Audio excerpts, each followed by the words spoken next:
bin. Where did you dig up that old fossil? Going into Toshi Station to pick up some power converters. That's no move. We're all fine here now, thank you. How are you? Welcome to the Star Wars Nerds Podcast. I'm Dan Vadabonker. And I'm Kenton Larson. And I tell you, Kenton, this week's finale to Andor was exactly what I needed to forget about all my troubles at work, all my work stresses. You and me both. Watching Canada lose at the World Cup was just the balm I needed. I hate it when people say that. Stuff. I hate it when people say it's just the balm? It's just the balm I needed. Balm is just the balm you need. Yes. But, I thought Andor, to cut to the chase, it was wonderful, and I was depressed that we have to wait a year or whatever. Is that a year?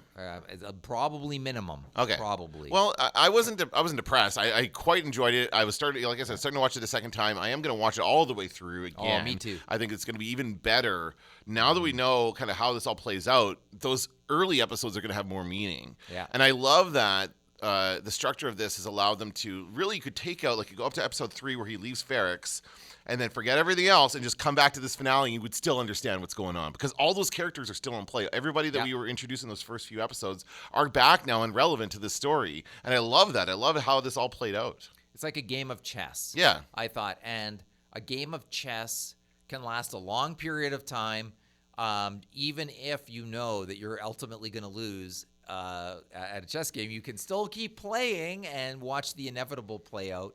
And I think that's what I think of Andor as being, because we do know his ultimate fate because of Rogue One.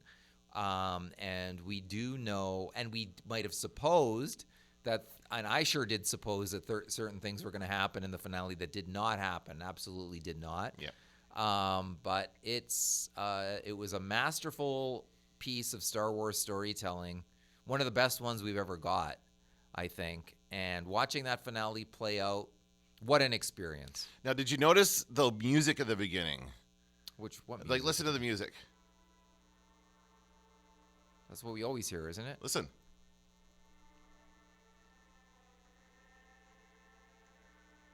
The marching band? Yeah, it's a band. It's not the normal thing. It's the band playing. Is that in the theme. intro? Yes. I did not notice. It's the very beginning of the show. I didn't notice it either.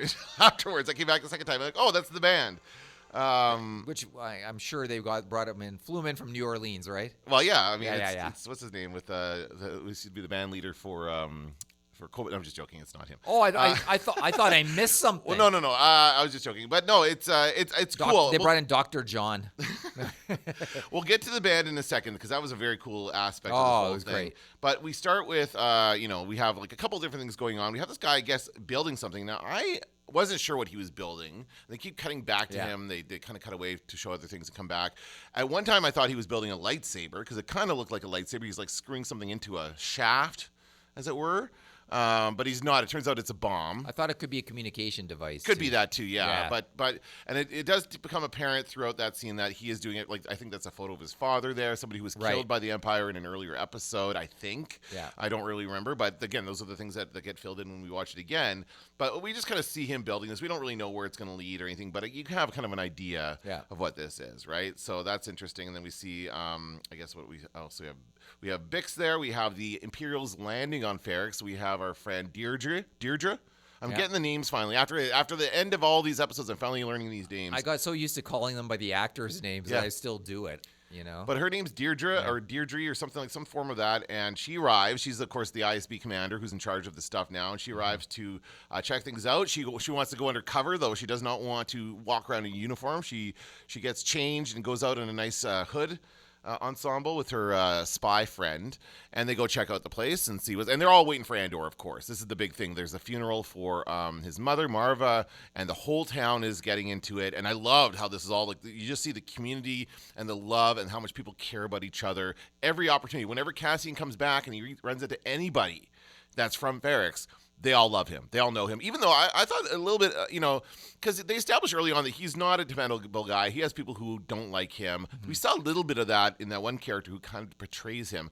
But yeah, it's certainly apparent that the town is very, very tight-knit, and they all are there to support each other, which really plays out later on in the episode. Yeah, it really does. And I love that scene, too. I love we sort of knew last week that things were going to converge there, but there were a lot of surprises at that funeral. And the marching band was a cool addition. It was a New Orleans style, influenced kind of funeral. The idea of the brick, that your ashes get put into a brick and then you join the... Is that a New Orleans thing? The valuable... No, but it's like the... the marching band is, yes. But I like the idea of the brick. Yes. That's how we see how this civilization or this planet does that, which I thought was extremely interesting to see. And we see an issue or a scene later where Andor visits the brick of, I guess, his dad, right? Yeah. The other guy who I guess died earlier before the story happens, and he just touches the brick and remembers, has some memories of his father, and that's what that does for them, is it gives them a physical thing to remember the person by. Yeah, and the there's a hologram that's involved. Okay, we'll get to that in a second. Yeah, and there's a droid that's involved too. So yeah, so the one thing, a couple of thoughts early on, I still thought they're still not giving us full Star Wars. It's still sprinkling of Star Wars throughout, because even though she shows up on Ferrix with stormtroopers, it's mostly Death Troopers, not stormtroopers. We still see stormtroopers, but they're like on the sides. They're not the main forces. They're just kind of there. Whereas she's walking around with Death Troopers, like what's his name was in Rogue One, right? So that's kind of like still Star Wars, but not. They do show us an Imperial shuttle. So there's little bits of Star Wars being sprinkled throughout. That shuttle scared me for a minute. Well, you know who I thought was walking down that shuttle. Well, lots of people travel. Yes. Lots of important, dangerous people in Star Wars travel in shuttles. I thought. I thought it was going to be the Emperor. To me, just a heartbeat, I thought it was Darth Vader. Could have been Darth Vader. Yeah, that's another. Yeah, thought, but and it did, I think the landing, the whole thing was super cool. Like it just looked like a classic scene out of Star Wars. Yeah, exactly. Look how you're right out of Return of the Jedi, right? Yeah, yeah, absolutely. So then we have, so we come back to Mon Mothma. She's dealing with her deadbeat husband still. Have we established that he's a gambler? No, she uses it. She's using it to hide where her money's going. Oh, okay, I see what she's doing. Yeah. That's pretty clever. But however, he has been one, as we learn in the past, and he's denying it again. But she knows the driver's listening to her.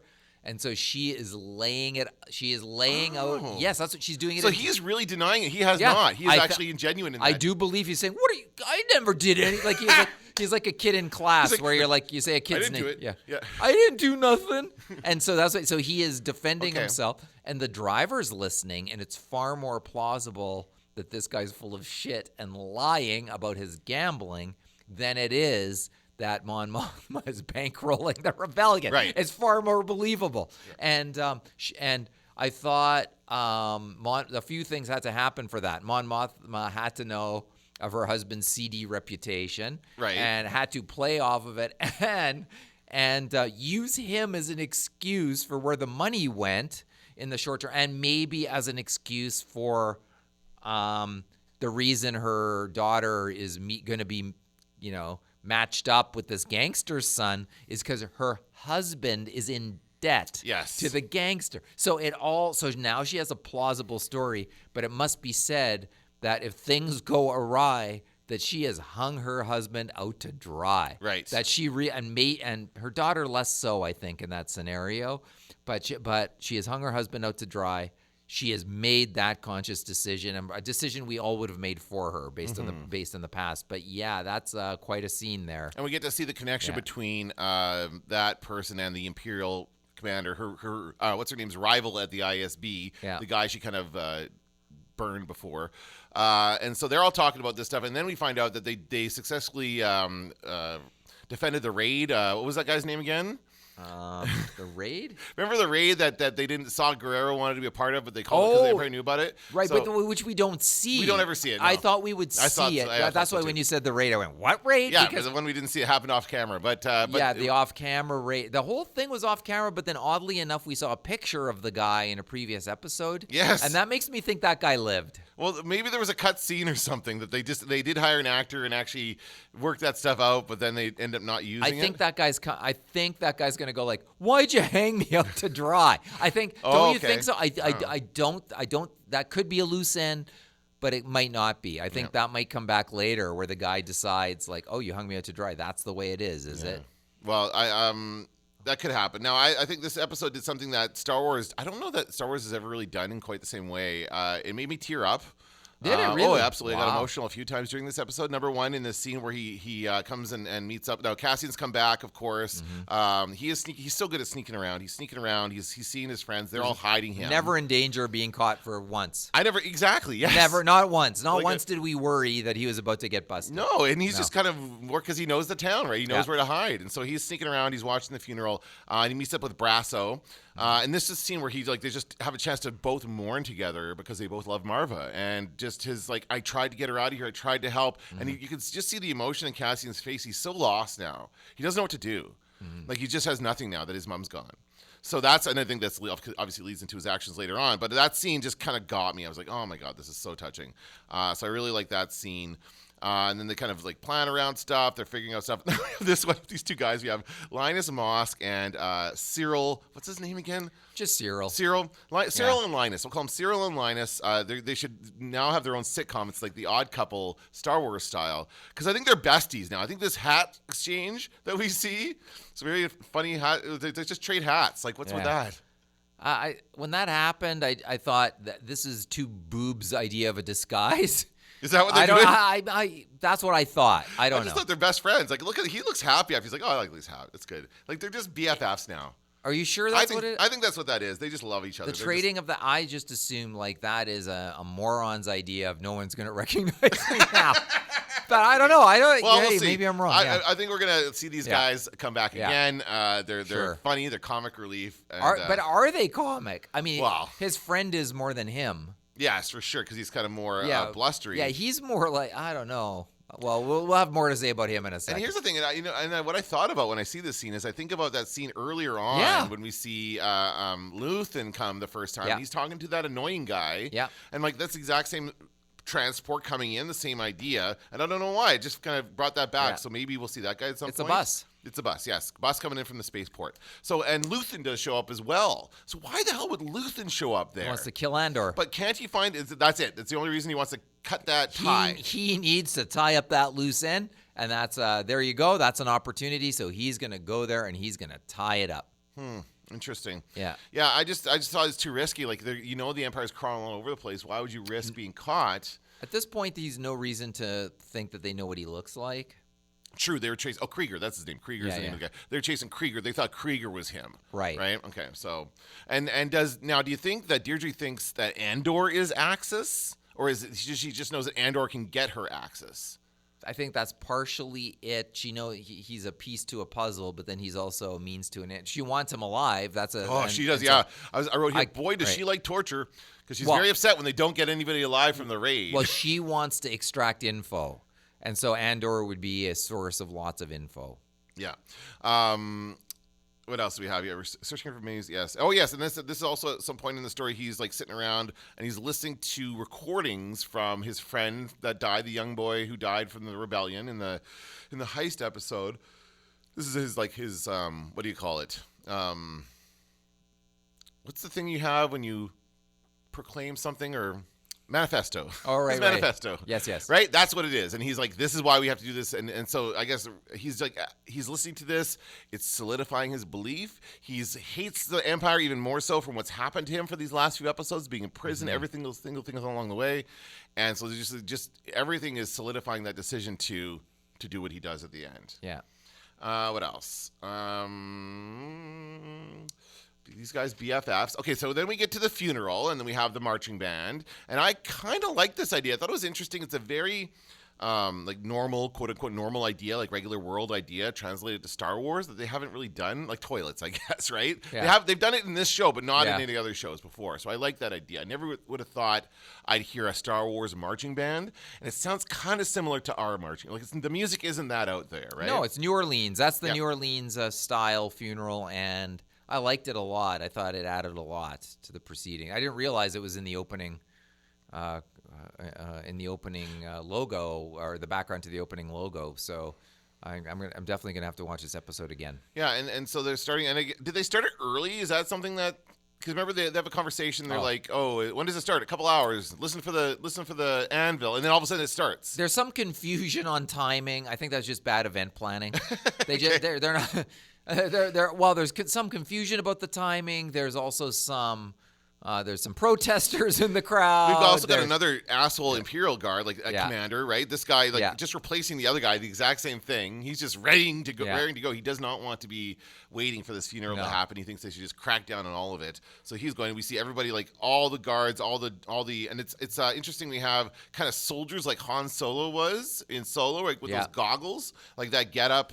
What was the name of the Mimban that he was on? Remember that? Yeah, right. And here he spots Luthen in the crowd. Yeah. Like just who's there. Now, does he know that Luthen is there to kill him? Yeah. He does. The what happens at the end implies that he understands why, like he has thought it through and he understands why he would be there. Yeah. Yeah. So he's not figuring that out right now. Here's Linus and Cyril walking around. I really do want to see these guys get a series or something. They'd be hilarious. And I just find it interesting in Star Wars how they try to change little details. Like the drum is dark, not white. Like things like that they change just to make it look a little alien and weird for Star Wars. So this guy's giving them up. This guy's informing them of something. What's going on here? And he gets basically taken in for it.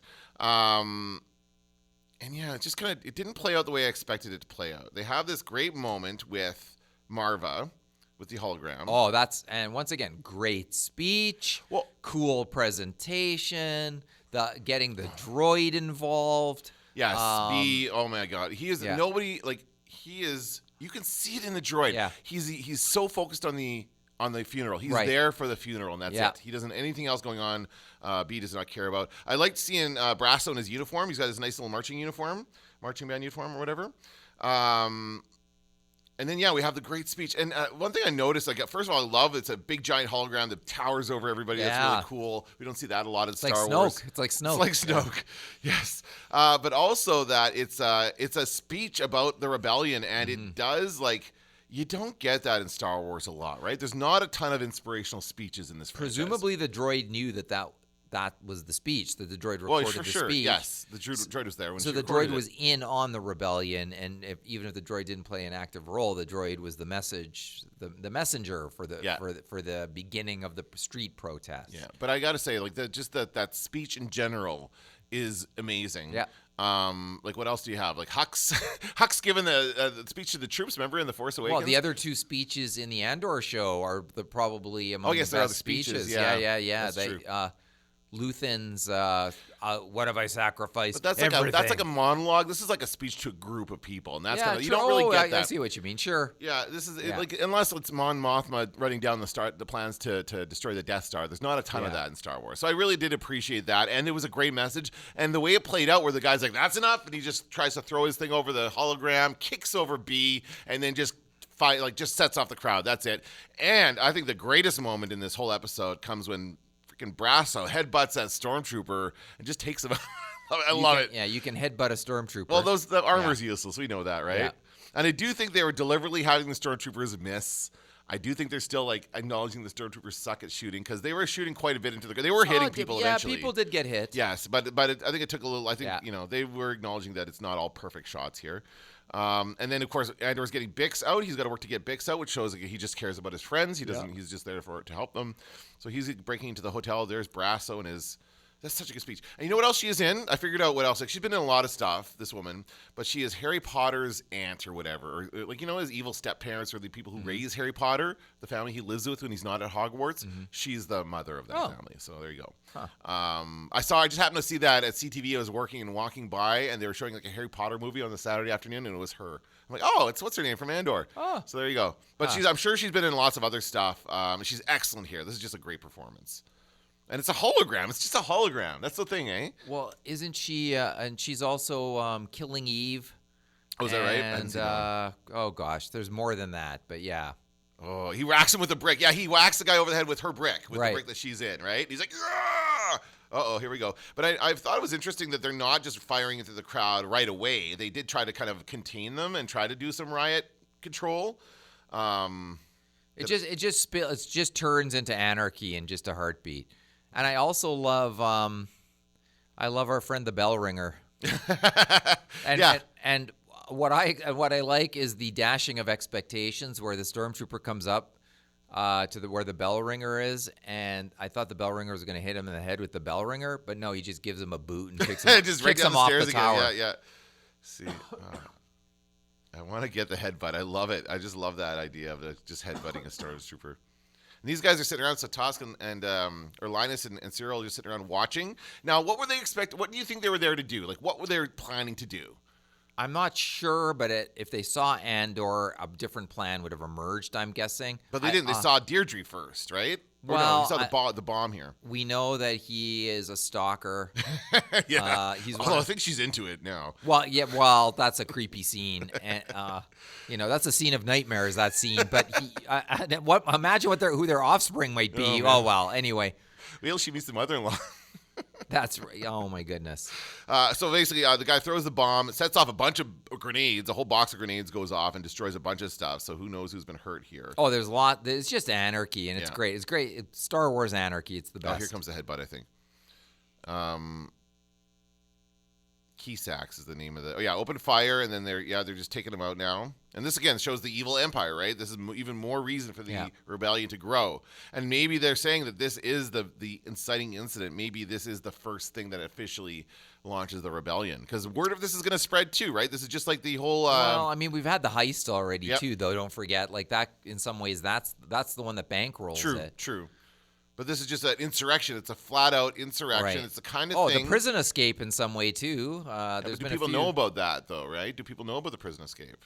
I would feel imagine like they're hiding that kind of stuff. Yeah, maybe. They just kill all these guys. It's really sad. And then this guy is dead. Like it's and again very serious. This is like not kind of stuff that we've seen in Star Wars before, where characters just flat out die like this. Here's the creepy scene with him and I should say thank you. Like they're just like looking at each other.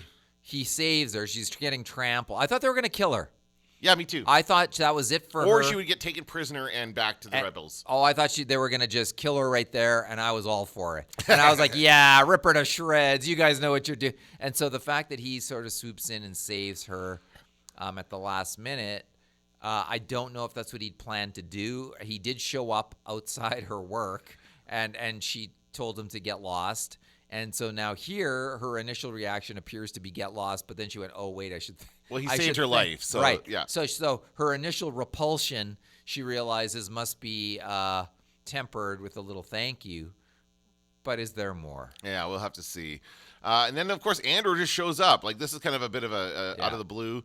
But he gets Bix out. He knows they're all going to meet up at the junkyard, I guess. Takes him back there. So he puts Bix on the ship and then does not go with him. I was quite surprised at that. I figured that they were just going to get all on the ship together and go off. So I was surprised at this move. He's got something else to do. Well, I know. I didn't know that. Yeah, right. I was not expecting. I thought, okay, let's get everyone off. Let's regroup and figure things out and go from there. But no, he gets, it's like, what is it, Brasso, Bix, B. They're all B names. I don't know who this woman is. But he tells her, to get out of there. Straight home, full pump, hand through auto no comms, giving her tips on how to fly out stealthily. Yeah. So she's going to get out. And then, now, did he remember where, very touching moment here with B. Did he remember where Luthen parked his parking spot from before? Is that how he knew where the ship was? Oh, we did see the two of them driving on their speeder bikes across the same terrain that we see Luthen driving on. And I thought of that too. I thought, okay, so he does know. Yeah. So we see a quick scene here where we see that Mon Mothma is indeed going to marry off her daughter to the crime boss's son. I didn't think we were going to see this so soon, did you? What's that? The crime boss, the son is there. I didn't think we'd see the face of the son, but we did. It's just a quick note to say this is where this is at, and we'll probably find out more next season. Yeah. But it's like this. Yeah, she is going to go. Even though she hemmed and hawed about it, she didn't want to do it. She knows she has to do it for the rebellion, so she's just going to do it. She doesn't like her daughter anyway. I actually want it. But seeing this is a whole other ball of wax, and I kind of hoped in a way that we'd see a little more Mon Mothma. Yeah, it's true. I agree. I'm not being critical of the episode because I love the episode. If I had one wish of the balance of the season, I just think Mon Mothma's got lots of interesting things going on in Coruscant, including potential things that happen with the Emperor and Jar Jar Binks for all we know. But I mean, lots of different things. We didn't see Jimmy Smits at all. But maybe that was part of their overall direction to not make it like Star Wars, right? They made a concerted effort to strip away all the Star Wars tropes that we know, and certainly Jar Jar is that, and Jimmy Smits. It's all possible in her world, though, and that's the thing we have to remember, that the opportunity for one of those things to pop up, it's huge. It's huge, and it will probably in season 2. And I don't think it'll be fan servicey at all. Okay. I don't think so. This is not a show that does that. No. Well, maybe to a little extent, which we'll talk about in a second. Yeah. Mosk is drinking in the alley. He's by himself. He's lost. Maybe his friend has now gone off with his new girlfriend. We don't know what happened with them, but Mosk is sitting here by himself drinking, so he's not happy with how things turned out. His best friend, and of course, then we have Luthen come back to his ship, and I didn't expect there to be. I don't know why I didn't expect this. This was a surprise to me, but I guess I should have known that he was going to come and meet up with Luthen, and then they're going to go off to have adventures together. Well, yeah, but it's just by a hair, because he shows up and he goes, "Kill me or take me in." Right. And part of me wondered, what do you mean by take me in? Like take me in as a prisoner or take me into the rebellion? Well, as soon as I saw that he was there, I'm like, oh, okay, this is where it's going to go, because we know that he becomes a part of the rebellion, and the only risk to Luthen is that Andor was going to tell the Empire what he knew about him, but he was part of the rebellion. Then he'll die before he tells them or whatever. Well, he smiles because he realizes that this guy's clever. He figured out the play that Luthen would want to kill him. He's figured out, he's shown up, he's willing to die, he's standing there unarmed, and he could shoot him if he wants to. And that's when he realizes that this guy's a valuable asset, and he smiles.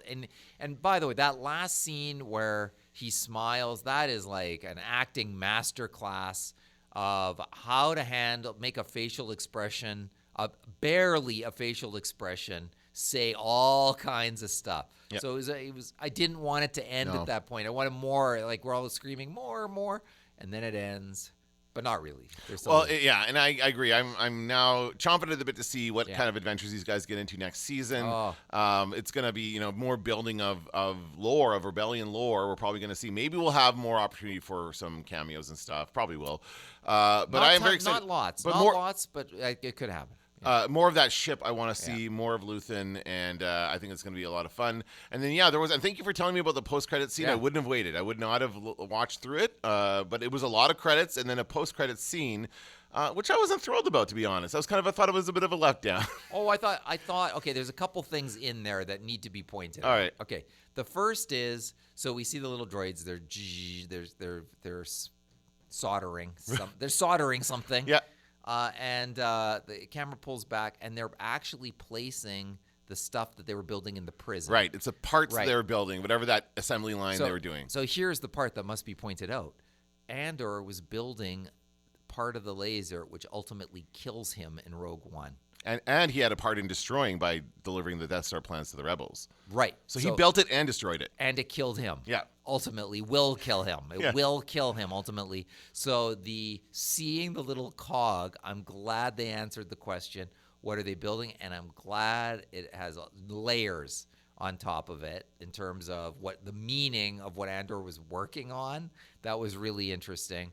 And then you see the Death Star, and the camera pulls back, and you see it's the Death Star, and then we cut away. Now, here's the big question. And I did like this. At first, I thought it's like one example of fan service on a show that has none, virtually. However, it earned it over the course of a whole season, for sure. Does this mean, and I'm sort of two minds of this, I kind of like it, I kind of don't like it. Does this mean next season we're going to see Grand Moff Tarkin and Krennic and maybe Vader on the Death Star? Or is the Death Star once again going to be in the background? We got that out of the way. That's done. Or will we spend time with the characters that we then see again in Rogue One? Yeah, I don't think we will. I think it was just a nod to this is what they're building. I think it's basically they're saying that the Death Star was built by slave labor. I think that's that thing they want to point out. I just didn't like that. I would have liked more of a hint to have the parts look like something from the Death Star instead of whatever they looked like, which was like an engine or whatever the heck. Like there was no way to tell what that thing was by looking at it in the assembly line, and I wish there would have been more of a hint to what it would ultimately be. Because it's just a random thing that they decide, this is a part of the Death Star. Yeah. That's what I didn't like about it. But it's fine. No, I don't think they're going to come back to it. I don't think they're going to have they might show it at some point or show something, but they're not going to have Krennic or any of those guys. They're not going to do plasticine Tarkin, although the technology has improved since then. I think they're just going to leave it at that, and maybe we'll have a hint of something else next season. I don't know. Maybe we'll have Maybe whatever remember what happened with fake Pablo, whatever that could be. Yeah. We could have the Oh, setup guy to that. could show up. Yeah. Fake Pablo could show back up. Yeah. Like there's all kinds of things they could do. That's true, and it wouldn't surprise me if the show ends exactly where Rogue One starts. Yeah, That yeah. could be interesting too. I don't think we need Jyn Erso. No. Galen or so. Galen Erso, maybe. I mean, Mickelson's going to see this show and go, yeah, like I'd like to come back, please, because it's a good show. You think so? I think it's possible. I think it's more likely we see him. Oh, and then maybe we see her as a younger person, As a maybe. girl. Something like that, because Okay, he is actually right. actively building the Death Star right now, right? So this is before he takes off. I've been rewatching Hannibal last couple weeks. Such a so good. so good, and he's just amazing in it. So yeah, I would like to see that. Actually, I would like to see more Galen Erso. But I don't know. I mean, they could just kind of do like I said, nothing in this show was really about Star Wars. It was all its own thing. They kind of took pieces here and It there. took place in the Star Wars It universe. did, but it wasn't overly Star deepened- Wars. It deepened the stories. It makes me like Rogue One more. Yeah. I mean, I was never the biggest fan of Rogue One. I liked it. I just never thought. To me, it was like a classic 7 out of 10. Like, yeah, it's good. It's good, but it's fine. Like, it just seems like a lot of other Star Wars to me. In some ways, it's so close to A New Hope, and and that Princess Leia at the end, I think maybe tarnished it a little because that does not quite work. But the Vader scene's great, but I don't want Vader. I trust this show to not do it, to make Vader like that was what we had Obi-Wan for. Yeah. That was perfect. But we don't need Vader to be the bad guy showing up everywhere in every show, and I don't think that'll happen on this show. I just think the careful planning and the depth of this show, I just think we're going to be in for another real treat. And I don't think this show will ever be in danger of being fan servicey or bringing in things that just don't seem like they're because they've in the right established place. that it isn't that. They've Right. already kind of established what it is, and they have now freedom to pretty much do whatever they want. Yeah. Because they think like regular things happen. People shit in the Star Wars universe, right? This is like a normal world in which we're writing stories, and it just gave so much more depth to Star Wars. I really, really enjoyed it. Yeah, I thought so too. I think it's one of the best. I mean, it's just one of the best shows of the year, let alone Star Wars show. It's just a great show. I think people who thought the first episode was slow. Oh, and by the way, they showed it. Did you see they showed the first 3 episodes on just regular commercial TV last week? Oh, I didn't know that. Yeah, they showed them on Global had it. Interesting. Global and ABC, I think. Oh, okay. Well, showed it, and there you go. First 3 episodes on the house, and I think that this show is going to do real well in terms of rewatchability and time shifting. Like we're the guy, we get up early in the morning or whatever to watch it, but I think there's a whole audience out there that's going to hear. This is going to win some Emmys. I mean, this show, this is just the beginning of, I think, the buzz for Andor. I'm just among a larger audience. I think that we're going to see Stellan Skarsgård get himself an Emmy for this thing, for sure. And at actually, least in the nomination. one of the funny things about the last episode is the least important character is Andor. He has the least happen to him in some ways. Yes. Yeah. Actually, one thing I noticed about the marketing of the show, as far as like how they market it on Disney Plus and even on Roku, because I have a Roku, so I get ads on my Roku for Andor and stuff. But it's like, every Wednesday, it's a new ad that says new episode up, new episode up. This week it said, season finale now up. But there's also an ad that says entire series now streaming. So it shifts from episode to episode marketing to entire series marketing. So now they're going after the bingers. Now they're going after the people who didn't want to wait from week to week, who want to watch it all at once. And people will do that. There will be people this weekend who waited for the whole thing to come out to watch it all at once. And I think that's becoming a real strategy in this whole landscape of streaming that, they want to go after different types of audiences who watch at different times. Yeah. It's really interesting. Yeah, Yeah. it really is interesting, and I'm just happy they did a show like this. I love The Mandalorian too, and when The Mandalorian comes back, it'll be interesting to see what that's like after having watched Andor. But I love The Mandalorian. I've loved it, every episode of The Mandalorian as some of the best Star Wars. And Ahsoka is going to be different too. It's going to have its own kind of vibe, but I'm glad they did this experiment. This could have been easy to pull the plug on. and say, nah, it's not a character people are interested in Yeah. or something. So I'm Well, maybe so that's glad what they allowed did them it. to have the freedom, though, Yeah, because it's maybe. not a character that nobody really cared Yeah. about him before that. Now everybody does. Like, Yeah. it's just, I do care about Andor. It will lend more meaning to Rogue One, and I can't wait to watch it again. Yeah, I think if they were actually showing this on a marathon at a theater, it would be interesting to see. I would love it. to see this in the theater. I think it'd be really It's good. a little long, hey? Yeah. Like it's 12 episodes, about like 45 minutes each. Most of them probably averages out to be a long day at the theater. Like, if you could split it up into screenings and like one day, Yeah. like 3 days in a row, like 3 episodes at a time or something like that, Yeah, because you three, could get a three, couple three, hours three. in. Yeah. That would work really well. Oh, you know what else didn't happen in the finale? Andy Serkis didn't Yeah. come. I thought some indication, but you know what? He was a fan favorite, and I'm not sure if the show knew he was going to be a fan favorite. Right. How much of the show have they shot for season 2? I want to know too. Any? I don't know. I don't know, but they certainly have shown they're willing to do things like bring characters Yeah. back and give them expanded roles if fans like them. So I would expect that if they have an opportunity to bring Andy Serkis back, that they would. I right? hope so. I don't know how much of this was in the can or No, yeah, who knows? But it's just that's a guy we need back, and it doesn't.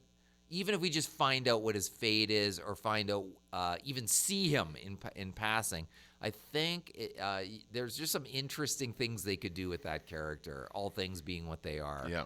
And hey, you don't want to spend your whole life on that thing building the Death Star. Oh, hey, how about this? Do you think that this whole Andor has killed the conversation in the first Clerks, where they're talking about there's contractors on that Death Star, and a lot of innocent people got killed and things like that, where it doesn't look like anyone's that innocent. It looks like the bastard contractors. Well, they were innocent because they were they're prisoners that built the Death Star, right? But the contractors that decided to build these prisons to house the I the see what you're inmates. saying, yeah. Like, it's not like it wasn't like it was forces of all good that like it wasn't like there's innocent parties traipsing around the Death Star. Well, not that we know of anyway. One thing I found interesting about the show is that it shows how certain personalities are gravitating towards the Empire. The people Yeah. working for the Empire love the Empire because it Yeah. allows them to be powerful and to tell people what to do and Yeah. that kind of stuff. And that happens in real life. Certain types of people gravitate towards police jobs, towards politics, towards those kinds of things. And that's happening in Star Wars as well. So people want the Empire to succeed. And we're seeing those kinds of people in much more detail than we ever did before. Yeah. Because the guys who were like the assistants to Darth Vader and Grand Moff Tarkin, they didn't say much. They just kind of did what they're told. But you can tell that these people really do care about their jobs. Yeah. These ISB guys, they all really want to take down the rebellion. Well, they The think they're rebellion wants to law take and down the Empire. order. They think they're Yeah. enforcing the laws. Yeah. What they think. But they're so Yeah. invested in it, right? So Right. yeah, I did quite enjoy that part of it. That was probably my Yeah. favorite aspect of this whole show was the Empire storyline and that whole aspect of seeing the Empire. I really, really like that. Oh, interesting. Yeah. To me, I probably, if I chose an arc, I'd say the prison arc was my favorite. That was pretty good, yeah. Because it's pretty good, and you know they're gonna get out. It's just exciting and tension filled. But this show was really about tension. Yeah. The whole vibe of the show was just making you tense, even when very little seemed to be happening. It was just your stomach hurt just waiting for that thing to happen. That you. It was like Breaking Bad for Yeah. Star Wars, right? That same kind Yeah. of feeling. Yeah. So, I loved it. Final thoughts? I thought we might see Luthen with a lightsaber. I Yep. thought it could happen. It didn't happen. I'm still gonna say next season it will. Oh, for sure. Yeah, they have to. They teased it this season. It's just a quick, thing. And it he doesn't. he will whip that thing out and It light doesn't it up. mean a Jedi Knight is the what we know Jedi Knights to be is going to be a main thrust of any storytelling, but to see that confirmation would be just an interesting thing. And Yes. I don't think we're going to get more than that, but I think we'll get some confirmation. Is there any indication, or have they made any indication that there were Jedi involved with the rebellion before Luke? Anybody using the Force in the rebellion at any point? There would have to be because yes, there would have to be because as Kenobi showed that there was the Underground Railroad Right. for Jedi, so it seems implausible that they would never have crossed paths or I think the two would be one thing Well, it's at some point. It's a good question though. Did we ever see is Luke? Well, Luke wasn't a Jedi yet when he Right. flew No, yet, so and he's I'm just So I'm wondering about the time. Like, and they always say to me, "The Force be with you," right? That's Yeah. always kind of the way they let people go. Right. The Force be with you. Bye. So I don't know. It's just an interesting thought. I think that if we see Luthen reveal himself to be a Jedi, or former Jedi rather, if that's more likely. Yeah.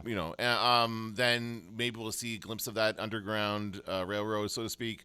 Or I don't know. It's just, but they certainly did tease it, and we will see more about it. And that's all we have to go with. Yeah. For now, but I'm excited. I loved it. This is like it became for me because Wednesdays are crazy. I had such a busy day Wednesdays. I know, it's horrible. So I would always watch it at the end of the day. That was at my very end of the day, 10 o'clock at night. Everything else done. I sit down to watch it, and it was a really great way to end the day. I really, really enjoyed it.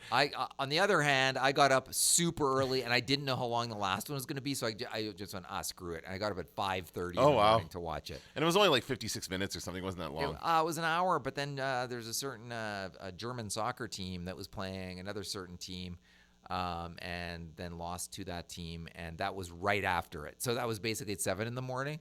So I had a couple of early morning things I needed to watch before school happened. And so I did that, but I was like, there's no way I'm waiting to the end of the day to watch this Andor because it's the finale. It's going to be spoiled for me if I wait till the end of the day, so I just had to do it. I just stay offline. I just don't go online at all day long. Something's going to happen, though. You know it is. And I don't see any students that talk to me about it in the classes I have on Wednesdays. I have one student who is watching it that I'm aware of. Okay. Well, anyway. And he seemed to be enjoying it, but I didn't even mention it to him today because I did not want to get into I didn't want to spoil it for him, nor did I want other people in the class to hear any spoiler of any kind, which is always, you want to treat others with spoilers the way you wish to be treated. I agree. Yeah. So we'll have to have a larger conversation about that, I think. And I think that I do want to talk about, we're going to shift back to media nerds now, I guess, now that this is done. Although we will watch The Mandalorian when that comes up. Maybe at some point, I think we should do a live commentary or figure out a way around that. But we certainly will revisit this at some point and talk about it again, because I think it's just such a great series. I would say it's probably my favorite series of the bunch so far. Yeah, probably. Just because of what it does, all the different things it does. I just really loved The Mandalorian when I was watching it. It's so good. To an extent that it's very hard for me to choose one or the other. That's fair. I don't know. Let's see what happens on the next Mandalorian, which looks like it's going to be incredible. And that's March, right? Yeah. So we got a few more months. Got to get through the holidays and then into the spring. So we'll do our end of the year episode as we do, talking about our favorite media properties, our best of, and then I want to talk about streaming services, maybe some other stuff we can do in Media Nerds, but we should have a good time. That sounds like a delightful plan.